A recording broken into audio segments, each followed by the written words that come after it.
UP board class 10 के काव्य हेतु से प्रथम पाठ सूरदास के पद को पढ़ेंगे। पिछली कक्षा में हमने सूरदास जी के जीवन परिचय के बारे में अच्छे से समझ लिया है। अब आइए हम सूरदास जी के पदों को समझते हैं। चलिए।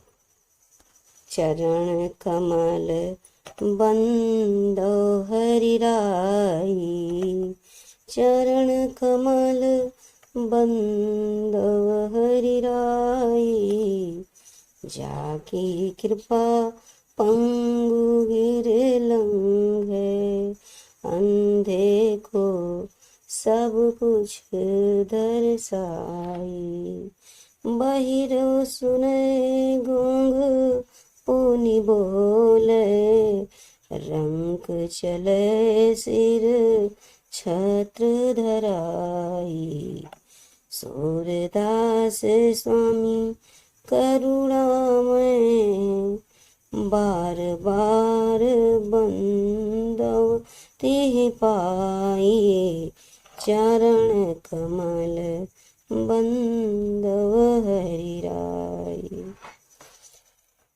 बच्चों, इसके भाव को हम समझते हैं।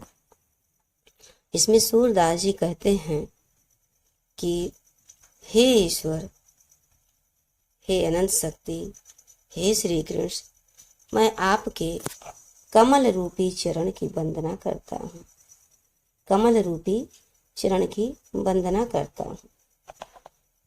जिसकी कृपा लंगड़े पर हो जाए तो वो पर्वत को भी लांघ लेता है, अंधे को सब कुछ दिखाई देने लगता है, बहिरे भी सुनने लगते हैं और गूंगे पुनः बोलने लगते हैं। रंक राजा होकर राजा के समान सुख वैभव को प्राप्त करके सुखी होते हैं। और इस प्रकार सूरदास जी कहते हैं कि हे स्वामी करुणामय दयालु, मैं आपके इस श्री चरण कमल की बार बार वंदना करता हूँ, बार बार वंदना करता हूँ। सूरदास जी कहते हैं कि हे ईश्वर, हे श्री कृष्ण, मैं आपके कमल रूपी चरण की वंदना करता हूँ, प्रार्थना करता हूँ, नमन करता हूँ, जिसकी कृपा से गूंगे भी जो लंगड़े हैं तो वो पर्वत लांघ लेते हैं, अंधे सब कुछ देखने लगते हैं, बहरे सुनने लगते हैं, गूंगे दोबारा बोलने लगते हैं, और रंक हो तो वो राजा हो जाता है। सूरदास इस प्रकार कहते हैं, करुणामयी स्वामी, मैं आपके श्री चरणों की बार बार वंदना करता हूँ। इस एक लाइन को बच्चों ध्यान से सुनिए, ये पूरी पंक्ति आपके दिमाग में बैठी रहेगी। आपने एक सुना होगा, अरुणिमा सिन्हा नाम की एक बेटी है भारत की। उन्होंने वो एक पैर से पंगु हैं, अर्थात यही जो लिखा हुआ है ना पंगु, एक पैर से वो विकलांग हैं।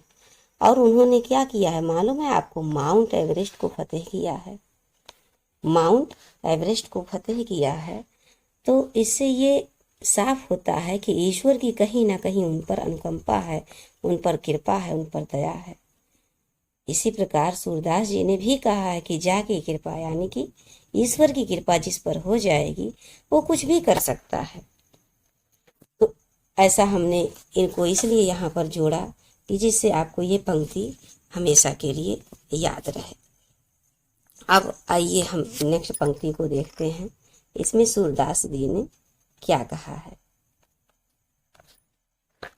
अभिगत गति कछु कहत न आवे, अभिगति गति कछु कहत न आवे, जो गूंगे मीठे फल को रस अंतर्गत ही भावे, अभिगति गति कछु कहत न आवे, अभिगति गति कछु कहत न आवे, परम स्वाद सब ही सुनिरंतर, तो अमित तोष उपजावे। अभिगत गति कछु कहत न आवे। मन बानी कौ आगम अगोचर, सो जाने जो पावे। रूप रेख गुण जाति जुगति बिनु, निरालंब कित धावे। अभिगत गति कछु कहत न आवे। सब विध अगम विचारहि तात, सूर सगुन पद गावे। अभिगत गति कछु कहत न आवे। आइए बच्चों, इसका भावार्थ समझते हैं। सूरदास जी कहते हैं अभिगत मतलब उस पर ब्रह्मा निराकार शक्ति के गति के बारे में बखान नहीं किया जा सकता। जिस प्रकार एक गूंगा व्यक्ति मीठे फल के रस को चखने के बाद उसका जो स्वाद होता है अपने अंतर मन में ही उस भाव को अपने अंतर मन में ही व्यक्त कर पा रहा है कि ये फल कैसा है, बड़ा सुंदर, बड़ा मीठा, बड़ा ही स्वादिष्ट है, वो अपने शब्दों से बखान नहीं कर पा रहा है। इसी प्रकार मैं उस अनिराकार अपार शक्ति ब्रह्मा श्री कृष्ण की गति को बखान नहीं कर पा रहा हूँ। परम स्वाद सब ही सुनिरंतर, सभी में ये परम स्वाद निरंतर उपजता रहता है। अमित दोष उपजावे, अमित अनुपम असीमित संतोष का अनुभव कराता है। मन वाणी को अगम अगोचर, मन और वाणी से जो व्यक्ति इस अगम और अगोचर निराकार भगवान को जान लेगा वही इस स्वाद को समझ पाएगा, इस परम स्वाद का आनंद ले पाएगा। जो जाने सो पावे, इस परम स्वाद का आनंद वही व्यक्ति ले पाएगा। अभिगत गत कछु कहत न आवे, अर्थात उस परम ब्रह्म निराकार ब्रह्म का, परमात्मा का, ईश्वर के बारे में मेरे मुंह से, मेरे शब्दों से कुछ बखान नहीं निकल रहा है। अपरंपार है वो, उनकी शक्ति अपरंपार है। जिस प्रकार से एक गूंगा व्यक्ति मीठे फल के रस को अपने अंतरात्मा में ही उसका स्वाद लेता है, और उसी प्रकार मैं ईश्वर के गुणों का बखान नहीं कर सकता।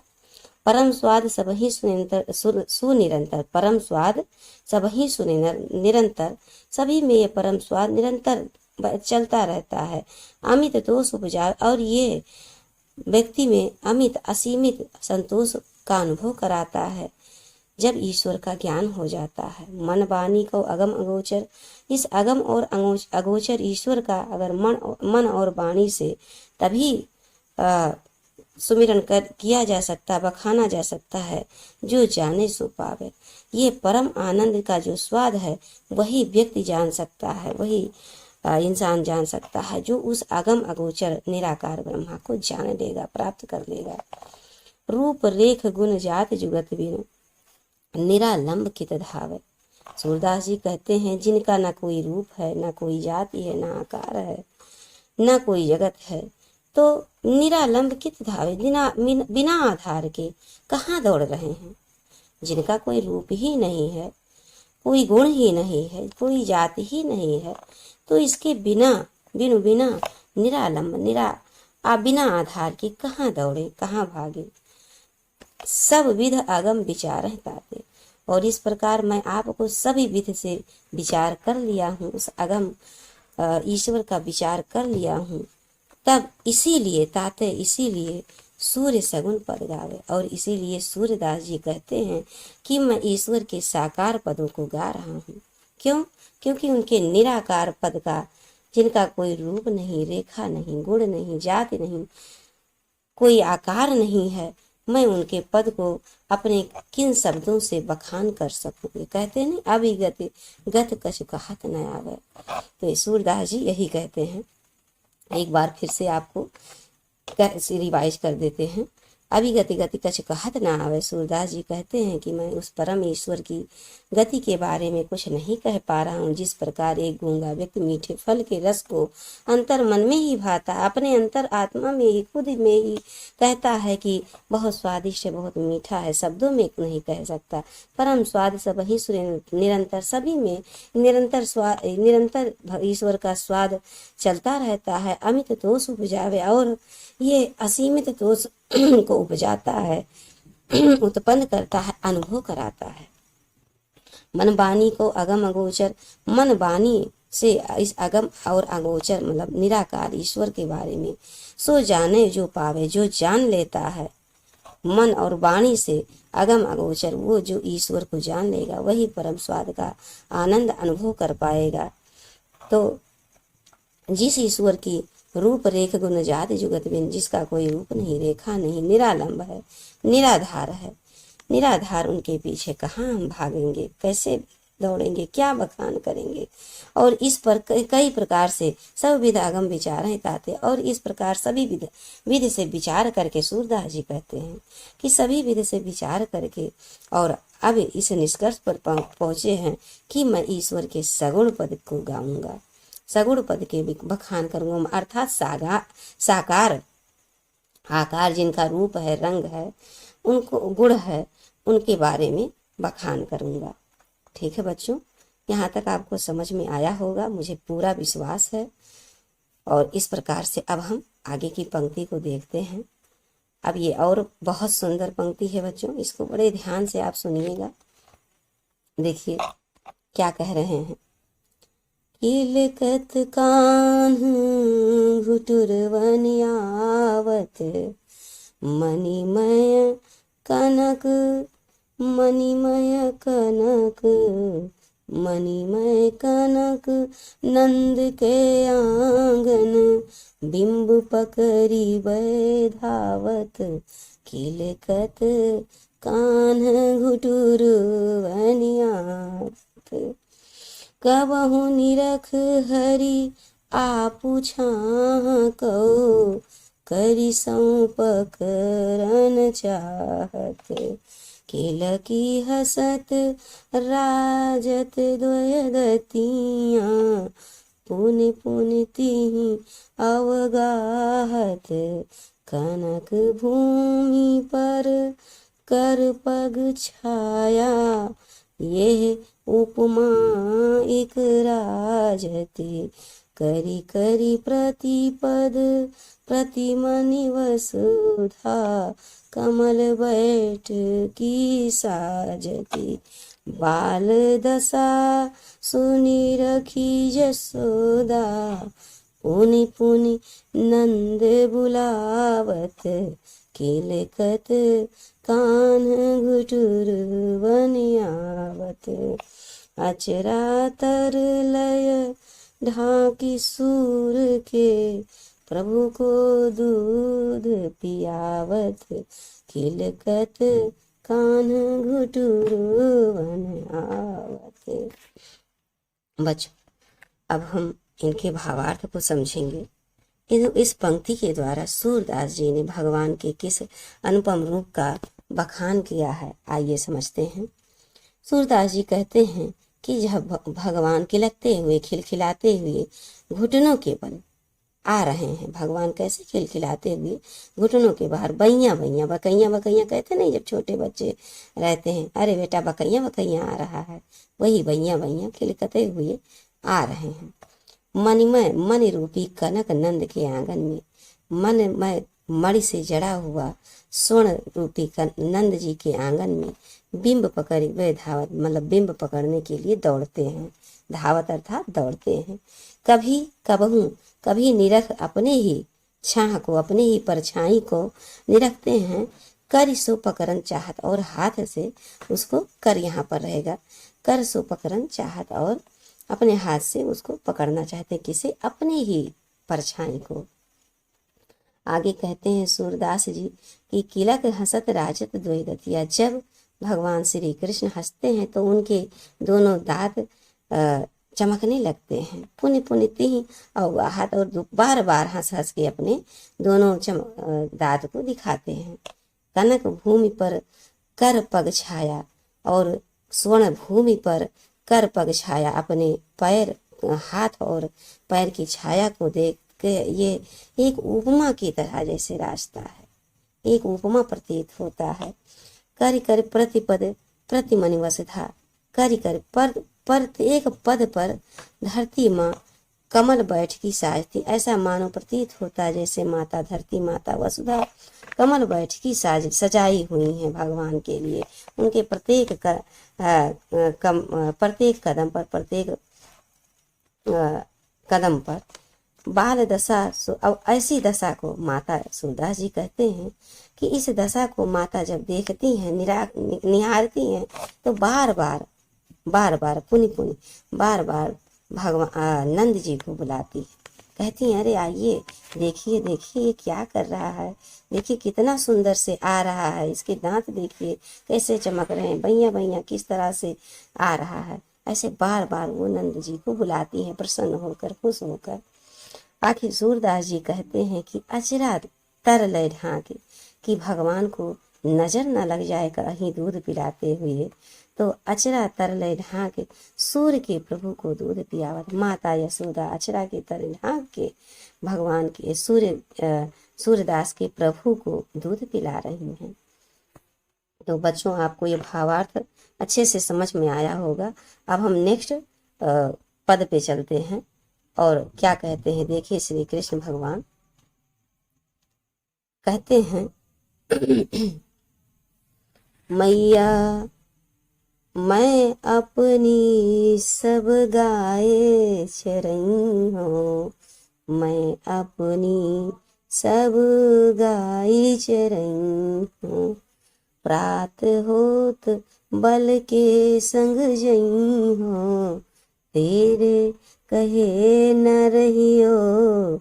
मैया मैं अपनी सब गाय चरई हूँ। ग्वाल बाल गाइन के भीतर, नहीं कहूँ डर नहीं लागत। आज न सो नंद दुहाई, रैनी रहूंगो जागत। मैया मैं अपनी सब गाय चरई हूँ, और ग्वाल सब गाय चरई हैं। मैं घर बैठे रही हूँ, मैया मैं अपनी सब गाय चरई हूँ। सूर्य श्याम तुम सोई रहो अब, रात जान मैं दई हूँ। मैया मैं अपनी सब गाय चरई हूँ। इस पंक्ति के माध्यम से सूरदास जी कहते हैं कि भगवान श्री कृष्ण माता यशोदा से कहती हैं कि हे मैया, मैं भी अपने सभी गाय को चराऊंगा, मैं भी अपने सभी गाय को चराऊंगा। सुबह होते ही भैया बलदाऊ के साथ जाऊंगा, मैं तेरे कहे नहीं रुकूंगा। अगर तुम रोकोगी तो भी नहीं रुकूंगा। मैं प्रात होते ही बलदाऊ के साथ अपनी सभी गाय को चराने जाऊंगा। ग्वाल बाल गाय के भीतर, और इन ग्वाल बाल गाय के भीतर मुझे तनको डर नहीं, को बिल्कुल भी डर, तनिक भी डर नहीं लगता है। आज न सो, आज मैं पूरी रात नहीं सोऊंगा। नंद की दुहाई, नंद की कसम खा के कहता हूँ कि आज मैं पूरी रात नहीं सोऊंगा, और सुबह होते ही सुबह तक मैं जागूंगा। क्यों? क्योंकि मैं सुबह होते ही बलदाऊ के साथ जाऊंगा। कहाँ? ग्वाल बाल के साथ अपनी सब गाय चराने। आगे कहते हैं कि और ग्वाल सब गाय चराएंगे, मतलब और सभी ग्वाल जितने हैं सब जाएंगे गाय चराने, और मैं घर बैठे रहूंगा। ऐसा मुझे बिल्कुल भी अच्छा नहीं लगेगा। मुझे गाय चराने का बहुत मन करता है मैया, मैं भी बलदाऊ के संग गाय चराने जाऊंगा। सूरदास जी आगे कहते हैं कि श्याम तुम सोई रहो अब, सूर श्याम तुम सोई रहो अब, प्रात जान मैं दई हूँ। सूरदास जी कहते हैं कि माता यशोदा कहती हैं कि आप बेटा बाबू आप सोए रहो, सो जाइए अभी, मैं सुबह प्रातः होते ही आपको बिल्कुल जाने दूंगी। मैं आपको बिल्कुल भी मना नहीं करूंगी और आप सुबह गाय चराने बलदाऊ के साथ जाना, लेकिन अभी आप सो जाइए। बच्चों, ये भावार्थ आपको कैसा लगा? मुझे पूरा विश्वास है आपको ये भावार्थ बहुत अच्छे से समझ में आ रहा होगा। अब अगली पंक्ति पर हम चलते हैं। यहाँ पर सूरदास जी ने अपने पद के माध्यम से भगवान की और किस अगला पंक्ति जब वो श्री कृष्ण गाय चरा के वापस आते हैं तब क्या कहते हैं, उनका बहुत मनोरम चित्रण यहाँ पर किया गया है। देखिए, कहते हैं, मैया हाँ नाग चरई हूँ गाय, मैया हाँ ना चरई हूँ गाय, सिगरे ग्वाल घिरावत मोसो, मेरे पाई पिराई, मैया मैं नहौना चरई हूँ गाय, जौना पतिया ही पूछ बलदा वहीं, अपनी सौ दिवाई, ये है सुन मई जसोदा, ग्वालन गारी देती रिसाई, मैं पठवती अपने लरिका को, आवे मन बहिराए, मैया होना चरई हूँ गाय।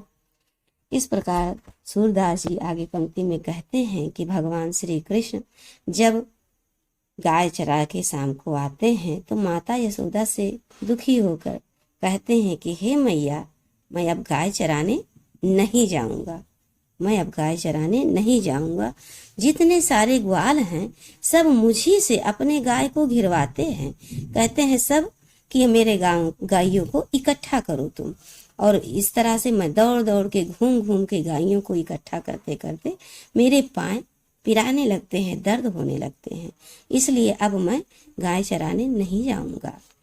जो आपको जो विश्वास नहीं हो रहा है, जौनापति आए, आपको विश्वास नहीं हो रहा तो पूछिए बलदाऊ से, अपनी कसम दिला के आप बलदाऊ से पूछिए। ये बात सुनते ही माता यशोदा गुस्सा हो जाती हैं, क्रोधित हो जाती हैं और कहती हैं कि सभी ग्वालिन को गारी देने लगती हैं। गुस्सा होकर कहती हैं, मैं पठवत अपने लड़का को, मैं अपने बच्चे को, अपने लड़का को, अपने बेटे को भेजती हूँ कि थोड़ा सा मन बहला आए, तो ये सब परेशान कर रहे हैं। इस प्रकार से सूरदास जी भगवान के चरित्र का वर्णन करते हैं। आओ बच्चों, थोड़ा सा आगे भी पढ़ लेते हैं। यहाँ पर क्या कह रहे हैं सूरदास जी इस पद के माध्यम से, सूर श्याम मेरो अति बालक, मारत ताहि रिगाए, सखी री, ये अगली पंक्ति का है बच्चों। सूर श्याम मेरो अति बालक, मारत ताहि रिगाए, अर्थात यशोदा माता कहती हैं, सूरदास जी कहते हैं कि माता यशोदा कहती हैं कि मेरे अति छोटे बालक को रिगाए रिगाए के परेशान कर दी हैं ये सब। इस तरह से माता यशोदा नाराज होती हैं। आगे सूरदास जी अगली पंक्ति में कहते हैं, देखिए अब यहाँ पर सूरदास जी ने श्री कृष्ण और गोपियों का वर्णन इस पंक्ति में सूरदास जी ने किया है। कहते हैं, एक बार पहले इसको भाव में प्रकट करते हैं, फिर उसके बाद इसका भाव समझेंगे। पहले ये पद में इसको सुन लेते हैं। सखीरी मुरली ली जय चोरी, जिन गोपाल की ने अपने बस, प्रीत सबनी की तोरी, सखीरी मुरली ली जय चोरी, छिन एक घर भीतर निस्वासर, धरत न कब हो छोरी, सखीरी मुरली ली जय चोरी, कबहू कर कबहू आधरनी कटी, कबहू खोसत जोरी, ना जानो कछु मेल मोहिनी, राखे अंग अंग भोरी, सखीरी मुरली ली जय चोरी, सूरदास प्रभु को मन सजनी, बांध्यो राग की डोरी, सखीरी मुरली लीजे चोरी। इस प्रकार सूरदास जी गोपियों के बारे में कहते हैं। क्या कहते हैं, आइए ध्यान इनको समझते हैं। सखियां कहती हैं कि जब सखियां भगवान के साथ नृत्य करती हैं तो देखती हैं कि ये अपनी मुरली में ही मगन रहते हैं। तो कहती हैं कि जिन गोपाल, हाँ, हे सखी, सखियां आपस में बात करती हैं कि हे सखी, इनकी मुरली चुरा लेते हैं, इनकी मुरली चुरा के छिपा लेते हैं। किसकी? श्री कृष्ण की। जिन गोपाल की इन्हें अपने बस, जिसने गोपाल को अपने बस में कर लिया है और उस बांसुरी को चुरा लेती हैं। प्रीत सबन की डोर, सभी की तोड़ी, सभी के प्रेत को तोड़कर और गोपाल को अपने बस में कर लिया है, जिससे सभी की प्रेत गोपाल श्री कृष्ण ने तोड़ दिया है और सभी के प्रीत को छोड़कर केवल बांसुरी पर ध्यान रहता है। छिन एक घर भीतर और छिन्निस बासर धरत न कबहू छोड़, अर्थात एक छिन के लिए भी घर के भीतर कहीं नहीं रखते, दिन रात कबहू न छोड़, कभी इधर उधर नहीं रखते हैं और दिन रात अपने ही पास रखते हैं। कबहू कर कभी हाथ में, कभी अधरन मतलब कभी होठ पे रख के सो बजाने लगते हैं, और कबहू कटी कमर में खोस लेते हैं, कमर में ऐसे लटका लेते हैं। ना जानो कछु मेल मोहिनी, ना जाने कौन सी मोहिनी कर लिया है कि लगता है कि उनके अंग अंग को वशीकृत कर लिया है। इस प्रकार लग रहा है कि उनके अंग अंग को वशीकृत कर लिया है। ऐसा गोपियां आपस में बात करती हैं कि हे सखी, ना जाने कौन सी मोहिनी इस मुरली में है कि श्री कृष्ण और किसी के तरफ ध्यान नहीं देते हैं। सूरदास जी कहते हैं कि प्रभु को मन सजनी, हे सूरदास जी कहते हैं कि हे सखी, मुझे लगता है कि श्री कृष्ण उसके राग की डोर में बंध गए हैं। सूरदास जी कहते हैं प्रभु को मौन सजनी, बांधे राग की डोर, जैसे लगता है श्री कृष्ण इस राग की डोर में बंध गए हैं। एक बार फिर से समझ लेते हैं बच्चों। सखी री मुरली लीजे चोर, इसमें सखियां कहती हैं कि हे सखी, आओ हम इनकी मुरली चुरा के रख लेते हैं, जिसने गोपाल को अपने बस में कर लिया और सभी के प्रेम को तोड़ लिया है। किसी के प्रति ध्यान नहीं देते, बस मुरली में ही इनका पूरा ध्यान लगा रहता है। कभी एक क्षण के लिए भी दिन रात अपने पास रखते हैं, कभी अपने से दूर नहीं करते। कभू हाथ में लिए रहते हैं, कभी ओठों पे रख के और क्या कहते हैं बजाने लगते हैं, और कभी कमर में खोस के रखते हैं, कभी अपने से दूर नहीं करते हैं। ना जाने कौन सी मोहिनी कर रखी है इस मुरली ने कि जैसे अंग अंग को वशीकृत कर रखा है, इनके अंग को वशीकृत, मोहिनी अर्थात वशीकृत कर रखा है। सूरदास जी कहते हैं कि प्रभु को मन सजनी, अर्थात हे सखी, ईश्वर के मन को जैसे इसी राग, इसी द्वेष, इसी प्रेम की डोरी में बांध रखा है। किसकी? मुरली की प्रेम की डोरी में बांध रखा है, ऐसा गोपियां कहती हैं। सूरदास जी कहते हैं कि गोपियां कहती हैं कि जैसे लगता है कि इस मुरली ने इसको, भगवान को अपने प्रेम की डोर में बांध रखा है। बच्चों, इस अगली पंक्ति में हम चलते हैं और देखते हैं इसमें सूरदास जी ने क्या कहा है। इसमें सूरदास जी देखिए, अब यहाँ का चित्रण हो गया गोपियों का। अब यहाँ पर सूरदास जी ने श्री कृष्ण के बारे में कहा है। वहां पर जब श्री कृष्ण ब्रज से मथुरा चले जाते हैं, तब वहां पर श्री कृष्ण जी का भी मन नहीं लगता है और वो उद्धव से कहते हैं, क्या कहते हैं सुनिए। उद्धव मोहि ब्रज बिसरत नाई, वृंदावन गोकुल बन उपवन, सघन कुंज की छाही, उधो मोहि ब्रज बिसरत नाही। प्रातः समय माता जसुमती, अरुनंद देख सुख पावत। माखन रोटी दध्यो सजायो, आतहित साथ खवावत। गोपी ग्वाल बाल संग खेलत, सब दिन हसत सिरात। सूरदास धनि धन ब्रजवासी, जिन सोहित जदुतात।